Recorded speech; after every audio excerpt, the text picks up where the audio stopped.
ऐसा तो नहीं रॉयल एनफील्ड वाले ने आपको डेमो बाइक दे दिया और आपको पता ही नहीं है कि कैसे चेक करते हैं कि आपका बाइक डेमो है या फिर आपका बाइक रियल है। सोचो बाइक में कुछ हो गया और आपने इंश्योरेंस वाले कंपनी को बुलाया और इंश्योरेंस कंपनी ने बोला कि सर आपके बाइक पे जो चेचिस नंबर लिखा हुआ है और इंश्योरेंस के बिल पे जो चेचिस नंबर लिखा हुआ है वो मैच नहीं हो रहा है, आप हमसे गलत इंश्योरेंस क्लेम करना चाहते। जिस दिन आपको बाइक की डिलीवरी मिलेगी उस दिन आपको बाइक वाले फ्यूल डाल के देते हैं। आपको टंकी में एटलीस्ट 2 लीटर या फिर 1.5 लीटर का पेट्रोल मिलता है शोरूम की तरफ से। बाइक की तो डिलीवरी ले ली है 1 महीने 2 महीने पहले ही, पर आज तक उनको आरसी नहीं मिला है बाइक का। जब भी ट्रिप के आगे F लिखा हुआ आ रहा है तो समझ जाओ कि आपकी बाइक रिजर्व में आ चुकी है, पेट्रोल भराना है। तो ये आपको कोई नहीं बताएगा, पर मैं बता रहा हूँ।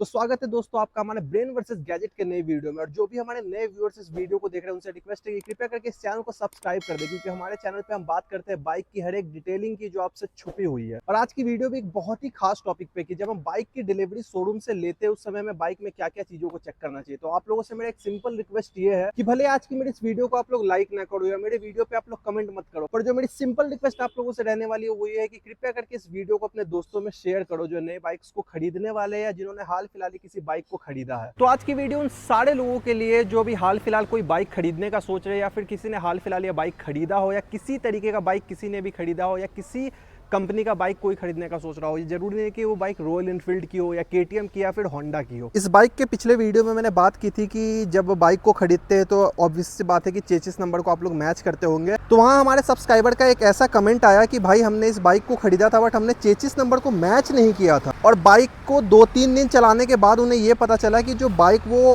एक्चुअल में शोरूम से लेके गए हैं वो बाइक उनकी है ही नहीं, क्योंकि उन्होंने चेचिस नंबर को अपने इनवॉइस से मैच ही नहीं किया था, वो बाइक किसी और की थी। तो आज की वीडियो में बस हम यही बात करने वाले हैं कि जब भी किसी नए बाइक को शोरूम से डिलीवरी के वक्त लेते हैं, शोरूम पे जाके इस बाइक को जिस दिन हम चाबी के साथ फोटो खिंचवाते हैं और इस बाइक को लेते हैं, तो हमें किन किन चीज़ों को चेक करना चाहिए कि इन फ्यूचर में हमें कोई भी प्रॉब्लम ना हो बाइक से रिलेटेड, कि हमारे बाइक में कुछ कमी है या हमारे बाइक में क्या चीज़ें नहीं है। तो वो सारी चीज़ें इस वीडियो में अगर आप लोग एंड तक देखते हो तो हर चीज़ क्लियर हो जाएगी। तो चलिए इस वीडियो को अच्छे से शुरू करते हैं, पर उससे पहले एक सवाल, एक एग्जाम्पल मैं आप लोगों से पूछना चाहूँगा। क्या आप जो रॉयल एनफील्ड की अपनी बाइक चला रहे हो वो आपकी खुद की है? अब आप बोलोगे कैसे बेवकूफ़ों वाली सवालें पूछ रहे हो भाई, मेरे पास बिल पड़ा है उस बाइक का। तो क्या आपने कभी अपने इनवॉइस पे जो चेचिस नंबर लिखा हुआ है उसको बाइक के चेचिस नंबर से मैच किया है कि आपके इनवॉइस पे जो चेचिस का नंबर है वो आपके बाइक से मैच हो भी रहा है? नहीं, ऐसा तो नहीं आप किसी और की बाइक चला रहे हो। ऐसा तो नहीं रॉयल एनफील्ड वाले ने आपको डेमो बाइक दे दिया और आपको पता ही नहीं है कि कैसे चेक करते हैं कि आपका बाइक डेमो है या फिर आपका बाइक रियल है। तो इस वीडियो में मैं आपको ये भी बताऊंगा कि आपके बाइक को कैसे चेक करें डेमो बाइक है या नहीं है। ऐसा भी हो सकता है हमारे कितने भाइयों को रॉयल एनफील्ड वालों ने डेमो बाइक चिपका दिया और उससे अपनी समझ के चला रहे हैं। तो भाई यहाँ पे मैंने एक पूरा चेकलिस्ट बना के रेडी कर रखा है कि बाइक की डिलीवरी लेने वक्त हमें किन किन चीज़ों को चेक करना चाहिए। जो भी हमारे फ्रेंड्स इंस्टाग्राम पे ऐड नहीं है, मैंने इंस्टाग्राम का लिंक डिस्क्रिप्शन में दे दिया है, वो लोग इंस्टाग्राम पे जाके हमें फॉलो कर सकते हो और इंस्टाग्राम के स्टोरी पे उन्हें ये चेकलिस्ट मिल जाएगी जिसमें मैंने साफ साफ लिख रखा है कि बाइक की डिलीवरी लेने वक्त किन किन चीज़ों का खास ध्यान रखना चाहिए। तो अगर किसी के पास टाइम नहीं है कि वो इस वीडियो को नहीं देख सकता है तो वो चाहे तो डायरेक्ट इंस्टाग्राम पे जाके इस चेकलिस्ट को लेके सारी चीज़ों को चेक कर सकता है कि इन चीज़ों को उन्होंने चेक किया या नहीं, या फिर कोई भी उनके दोस्त नए बाइक को लेने वाले या कोई भी हमारे भाई जो इस वीडियो को देख रहे हैं और बाइक की डिलीवरी लेने वाले हैं तो उनको ये चेकलिस्ट एक बार जरूर चेक कर लेना चाहिए। तो इस वीडियो को हम शुरू करेंगे और इस वीडियो में मिनी चेकलिस्ट के सारे टॉपिक्स पे बात करेंगे। तो चलिए शुरू करते हैं सबसे पहले अपने पहले टॉपिक से ही। सबसे पहले पॉइंट हमारा यही है कि हमें बाइक में ये चेक करना है कि हमें जो बाइक रॉयल एनफील्ड वालों ने दी है वो रियल बाइक है हमारे लिए जो बनी है, या फिर हमें डेमो बाइक दे दी है। अब इसका कैसे चेक करें कि ये बाइक डेमो है या रियल है? तो भाई जब भी आप अपनी बाइक की डिलीवरी लोगे तो सबसे पहले आपको क्या करना है, ऐसे चाबी को ऑन करना है। ठीक है, चाबी को ऑन करने के बाद आपको ये देखना है ये ऑडो वाला साइन आना चाहिए, ये नहीं आना चाहिए। ट्रिप वाला जो होता है ना, ये ट्रिप वाला जो एक्स्ट्रा सेट कर सकते हो आप, ये नहीं होना चाहिए। आपके पास ऑडो वाला साइन होना चाहिए, आपका ऑडो मीटर ऑन होना चाहिए। जो नई बाइक होती है जो सिर्फ आपके लिए रजिस्टर्ड की गई है उस बाइक को 5 से 7 किलोमीटर से ज़्यादा रॉयल एनफील्ड के पास एक्सेस नहीं है चलाने का। अगर आपकी बाइक 5 किलोमीटर या 7 किलोमीटर से 1 पॉइंट भी ज़्यादा चली है तो समझ जाओ ये डेमो बाइक है। इसको टेस्ट ड्राइव के लिए ये लोग यूज़ करते थे और इन्होंने इसमें छेड़छाड़ करके आप लोगों को पकड़ा दी है कि ये बाइक अब आपकी हो गई। तो अगर आपके ऑडोमीटर पे जो किलोमीटर आप देखोगे जिस दिन आप बाइक के डिलीवरी लेने जाओगे और जैसे ही आप चाबी ऑन करोगे अगर आपकी बाइक 5 या 7 किलोमीटर से ज़्यादा चली है तो समझ जाना कि ये लोग आपको डेमो बाइक दे रहे हैं। और अगर आपको थोड़ी सी भी शक होती है कि पेंट का कुछ कलर मिसमैच है या फिर क्लच वगैरह थोड़ा हार्ड काम कर रहा है तो आप उनसे तुरंत पूछना कि कहीं ये डेमो बाइक तो नहीं है जो आप लोग हमें दे रहे हैं। और इसको पूछने में कोई शर्म की बात नहीं है कि आपको जो बाइक मिल रही है वो आपके लिए रियल बनाई गई बाइक है या फिर डेमो बाइक है। तो आपका सबसे पहले काम ये होना चाहिए कि आप ऑडोमीटर चेक करोगे, अगर 5 या 7 किलोमीटर से ज़्यादा चली हुई है इसका मतलब है कि वो डेमो बाइक बाइक है उसको ट्रायल के लिए यूज़ करते थे रॉयल एनफील्ड वाले, तो आप आराम से उनसे पूछो कि भैया क्या आप जो मुझे बाइक दे रहे हो वो डमी बाइक है, वो डेमो बाइक है, वो खुद आपको क्लियर कर देंगे। और अगर 5 किलोमीटर से कम चली हुई है इसका मतलब है कि आपकी बाइक बिल्कुल आपके लिए नई मंगवाई गई है, आपके लिए बनाई गई है, वो किसी तरीके से डेमो बाइक नहीं है। अब अगर बाइक की कुछ फिजिकल डॉक्यूमेंट्स की बात करें तो जब भी आप बाइक की डिलीवरी लेने जाओगे आपको देखना है कि आपकी जो इनवॉइस है और टैक्स इनवॉइस है वो यहाँ के करंटली रोड टैक्स से मैच कर रही है या नहीं कर रही है। आपको नेट पे पहले जाके देख लेना है कि आपके सिटी का, आपके स्टेट का रोड टैक्स क्या चल रहा है और इनवॉइस पे जो रोड टैक्स इन लोगों ने लिख रखा है आपके बाइक के लिए वो मैच कर रहा है या नहीं कर रहा है। ऐसा तो नहीं उन्होंने,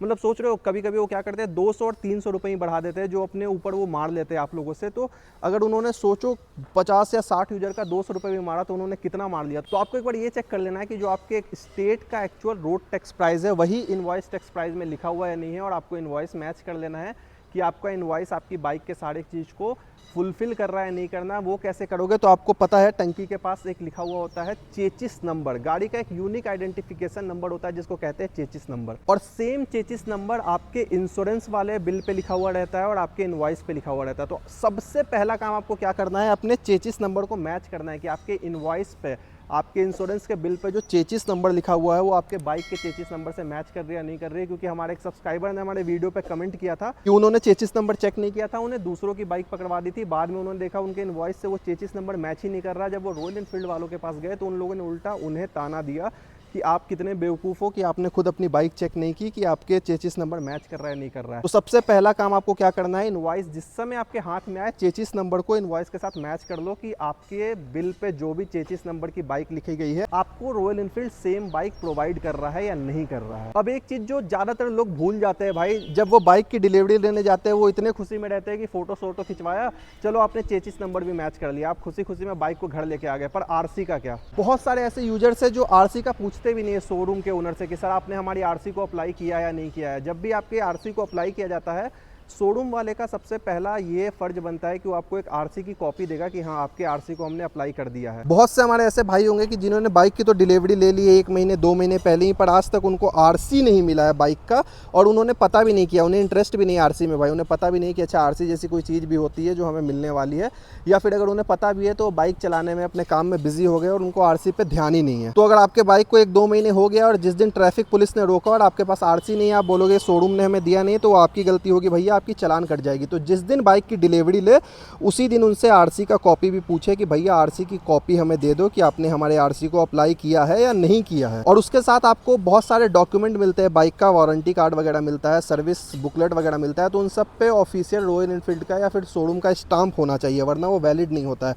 और आपको अपने सर्विस बुकलेट में देखना है कुछ स्टिकर्स होते हैं जो फर्स्ट सर्विसिंग और सेकंड सर्विसिंग के लिए बनाए गए होते हैं, वो स्टिकर्स लगे हैं या नहीं लगे, क्योंकि जिन शोरूम वालों को फ्रॉड करना होता है ना वो स्टिकर नहीं देते, और जब आप सर्विसिंग करवाने जाओगे तो बोलोगे कि सर आपके स्टिकर को लेके आओ। आप जब घर जाओगे तो आपको पता चलेगा कि आपके सर्विस बुकलेट में सर्विस स्टिकर है ही नहीं, और आपके फर्स्ट सर्विसिंग में वो बोलेंगे कि सर अब आपको लेबर चार्ज देना पड़ेगा क्योंकि आपके पास सर्विस स्टिकर नहीं है और आपने उस समय क्यों चेक नहीं किया था, क्या पता हमने आपको दिया हो और आपने उसे गिरा दिया हो। तो भाई आरसी अप्लाई हुआ या नहीं हुआ है बाइक के डिलीवरी वाले दिन चेक करो, आपके सर्विस बुकलेट पे सर्विस स्टिकर से या नहीं है डिलीवरी वाले दिन चेक करो, चेचिस नंबर को मैच करो अपने इनवॉइस के और इंश्योरेंस के नंबर से, वरना आप इंश्योरेंस क्लेम नहीं कर पाओगे। सोचो बाइक में कुछ हो गया और आपने इंश्योरेंस वाले कंपनी को बुलाया और इंश्योरेंस कंपनी ने बोला कि सर आपके बाइक पे जो चेचिस नंबर लिखा हुआ है और इंश्योरेंस के बिल पे जो चेचिस नंबर लिखा हुआ है वो मैच नहीं हो रहा है, आप हमसे गलत इंश्योरेंस क्लेम करना चाह रहे हैं, ये गाड़ी आपकी है ही नहीं, इस गाड़ी के नाम का इंश्योरेंस है ही नहीं। सोचो उस समय आप क्या करोगे। अच्छा नॉर्मल इलेक्ट्रिक चीज़ों की बात करें भैया तो देखो ये सब तो आपको पता है, एक बार हेडलाइट का बीम में भी देख लेंगे, हाई लो करके देख लेंगे हेडलाइट अच्छे से काम कर रहा है नहीं, हॉर्न बजा के देख लेंगे, एक बार सेल्फ स्टार्ट करके देख लेंगे, अपना वहाँ पे थ्रोटल दे के देख लेंगे कि जो पिच अपना एग्जॉस्ट है वो सही साउंड कर रहा है नहीं कर रहा है, सब तो नॉर्मल है। पर जो चीज़ें लोग भूल जाते हैं वो क्या होता है भाई, गियर की टेस्टिंग करना। ठीक है, अपने गियर को बाइक जब आप पहली बार शोरूम पे जाओगे स्टार्ट करोगे तो एक बार गियर की शिफ्टिंग चेक करो कि गियर न्यूट्रल और 1 और 2 के बीच में फंस तो नहीं रही है। जब आप सेकंड गियर से फर्स्ट गियर में आना चाह रहे हो तो ऐसा तो नहीं हो रहा बाइक न्यूट्रल में चली जा रही है, या फर्स्ट गियर से सेकंड गियर में जा रहे हो तो ऐसा तो नहीं हो रहा बाइक बार बार आपकी न्यूट्रल में चली जा रही है। अगर बार बार आपकी बाइक न्यूट्रल में चली जा रही है, अगर आप सोचो आपके पास स्लीपर क्लच है, चलो इस बाइक में तो स्लीपर क्लच नहीं है, पर आप ऐसी बाइक लेते हो जिसमें स्लीपर क्लच है, उसके बावजूद आपकी गियर बार बार फंस रही है न्यूट्रल पे फर्स्ट और सेकंड के ट्रांजैक्शन के बीच में, तो भाई एरर है। उनसे बोलो कि भाई ये दिक्कत आ रही है, हम ये बाइक एक्सेप्ट नहीं करेंगे, आप इसे बना के दो। तो सबसे मेन चीज़, अगर आप कुछ इलेक्ट्रिकल चीज़ों को चेक कर रहे हैं भाई, देखो वो इतने बेवकूफ़ नहीं है कि ऊपर से आपको सब चीज़ ख़राब देंगे, ऊपर से आपको सब कुछ बढ़िया देंगे। जो चीज़ वो ख़राब करके दे सकते हैं, बाई चांस ये हो सकता है कि डेमो बाइक को सही किया है, आपने ओडोमीटर चेक नहीं किया, तो आप गियर से तो पकड़ ही लोगे भाई कि बार बार न्यूट्रल पे क्यों फंस रही है, इसका मतलब इसको बहुत ज़्यादा रेला गया है भाई। तो गियर भी आपको चेक करना है कि न्यूट्रल और फर्स्ट और सेकंड गियर के बीच में बार बार न्यूट्रल पे आपकी बाइक तो नहीं फंस रही। फिर आपको टायर मैन्युफैक्चरिंग डेट देखना है। ये मेरे ख्याल से सबको पता होगा कि टायर पे यहाँ पे साइड में मैन्युफैक्चरिंग डेट लिखी जाती है, और वो लेटेस्ट होनी चाहिए। जिस बाइक में आप डिलीवरी ले रहे हो उसी बाइक के ईयर की होनी चाहिए, उसी मंथ की होनी चाहिए, 1 मंथ बैक की होनी चाहिए, इससे ज़्यादा की वैलिडिटी नहीं होनी चाहिए। तो एक सबसे मेन काम है कि आप टायर को एक बार चेक करोगे कि टायर से आप पता कर लो कि आपकी टायर की मैन्युफैक्चरिंग डेट क्या है, और ये नॉर्मल सबको पता है, ये कोई बहुत बड़ी इशू नहीं है, तो इस पर ज़्यादा बात नहीं करेंगे। अच्छा, एक चीज़ जो आप उनसे पूछना है, ये बैक सीट जो है बाइक की, ये कैसे निकाली जाती है। कि मानो आप स्पोर्ट्स बाइक से आपने खुद को क्रूसर में चेंज किया, अब रॉयल एनफील्ड का सीट कैसे निकलता है, आप उनसे पूछना भाई। खुद अपने दिमाग से इसको निकालने की कोशिश में तोड़ ताड़ मत करना कि कुछ टूट जाए, कहीं स्क्रैच आ जाए। उनसे सीख लेना उसी दिन कि भैया ये बताओ कि इसके सारे जितने वो होते हैं ना मीटर्स के, मतलब जो फ्यूज़ वगैरह, वो सीट्स को निकालने के बाद ही आप वहाँ तक पहुँच सकते हो। तो उनसे ये चीज़ उसी दिन सीखना कि भैया हमें बता दो कि ये बैक सीट कैसे निकलता है। तो ये चीज़ भी अपने दिमाग में सेट कर लो भाई। जिस दिन आपको बाइक की डिलीवरी मिलेगी उस दिन आपको बाइक वाले फ्यूल डाल के देते हैं। आपको टंकी में एटलीस्ट 2 लीटर या फिर 1.5 लीटर का पेट्रोल मिलता है शोरूम की तरफ से। तो जब बाइक की डिलीवरी लोगे और वो ये बोले कि भैया तेल तो आपको खुद भरवाना पड़ेगा, थोड़ा सा हम तेल डाल दे रहे हैं, उनको कह देना नियम के अकॉर्डिंग 1.5 लीटर का तेल हमारा हक है।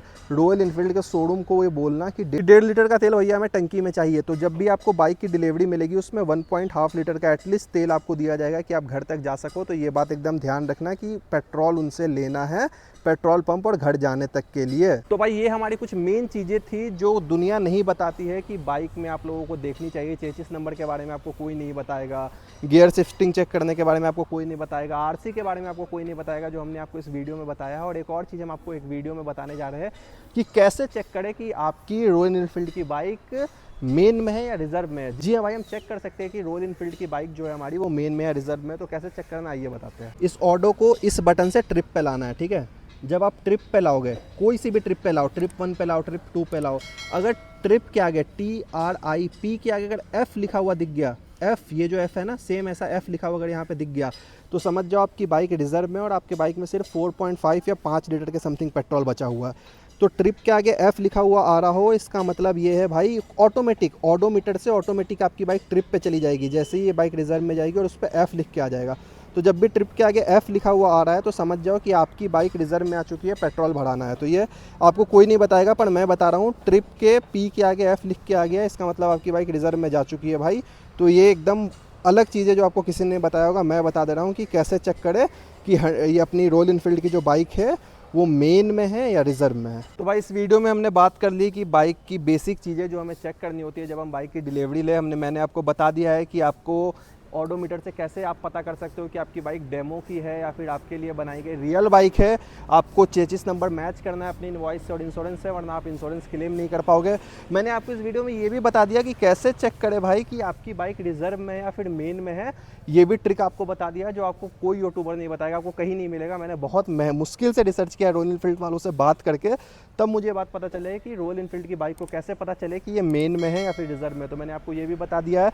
टायर वायर कैसे चेक करना है, मैंने आपको इन सब चीज़ों का भी इसमें सारा कुछ डिटेल दे दिया है। तो इन सारे चीज़ों से हटके भी अगर आपके दिमाग में कोई डाउट है, कोई सवाल है, तो आप कमेंट में पूछो, आपको उसका रिप्लाई मिल जाएगा। और अगर मैं रिप्लाई नहीं भी दे पाता हूं तो मेरे चैनल पे कुछ ऐसे एक्सपर्ट्स है भाई जो इसका रिप्लाई आपको तुरंत आपके कमेंट पे दे देंगे। और कोई उससे एक्स्ट्रा इशू है, आप पर्सनल बात करना चाह रहे हो, तो इंस्टाग्राम का लिंक आप लोगों को डिस्क्रिप्शन में मिल जाएगा। इंस्टाग्राम पे फॉलो करो, मैं वहाँ पे आप लोगों को फॉलो बैक करता हूँ और फिर वहीं पे बात करते हैं। आपको जो भी प्रॉब्लम है, आपके प्रॉब्लम को सॉर्ट आउट किया जाएगा। और आज की वीडियो जो थी वो सिर्फ क्लासिक 350 के लिए नहीं थी भाई, वो हर रॉयल एनफील्ड की बाइक की थी, वो हर KTM की बाइक की थी, वो वहाँ खड़े स्कूटी की भी थी, वो वहाँ खड़े बाइक की भी थी, वो यहाँ खड़े गाड़ी की भी थी, वो यहाँ खड़े बाइक की भी थी, वो वहाँ हर खड़े सारे बाइक के ऊपर आज की वीडियो थी भाई। कि ये जो नॉर्मल चेकलिस्ट है भाई कि अपने बाइक को डिलीवरी इस वक्त लेने वक्त क्या क्या चीज़ें चेक करते हैं। हाँ, एक्स्ट्रा मैंने कुछ बताया है इस वीडियो में, तो वो बताया कि कैसे चेक करें कि आपकी बाइक जो है वो रिजर्व में है या मेन में। ये मैंने एक्स्ट्रा बस इस वीडियो में बताया। इसके अलावा मैंने कॉमन बातें बताई है जो हर किसी के लिए हर बाइक पे मैच हो जाएगी। तो भले आप इस वीडियो को लाइक ना करो, भले आप कमेंट ना करो, भले आप मुझे सब्सक्राइब ना करो, पर मेरी रिक्वेस्ट है कि सब्सक्राइब कर देना। बट इस वीडियो को अपने उन दोस्तों को ज़रूर शेयर करो जिन्होंने हाल फिलहाल बाइक खरीदी है या बाइक खरीदने का सोच रहे हैं, तो उन्हें भी ये पता चल जाए कि उनको किन किन चीज़ों का चेक करना ज़रूरी है, ताकि जिस तरीके से बाकी लोगों को चेचिस नंबर वाली प्रॉब्लम हुई है वो उन लोगों को ना हो। और जो चेकलिस्ट है वो मैंने इंस्टाग्राम के स्टोरी पे डाल दिया है, तो आप लोग लिंक में डिस्क्रिप्शन में जाके लिंक से इंस्टाग्राम पे ऐड ऑन होकर वहाँ पे वो स्टोरी पे देख सकते हो पूरा चेकलिस्ट जो मैंने डाला है अच्छे से डिटेलिंग के साथ लिख के। तो मिलेंगे ब्रेन वर्सेस गैजेट के अगले वीडियो में आपसे, तो इस चैनल को प्लीज़ सब्सक्राइब कर देना। अगली वीडियो पे हम बात करेंगे कि आखिर ब्लैक स्टील क्लासिक 350 को कैसे मेंटेन करें कि ये हमेशा नया लगे और हमेशा चमकते रहे।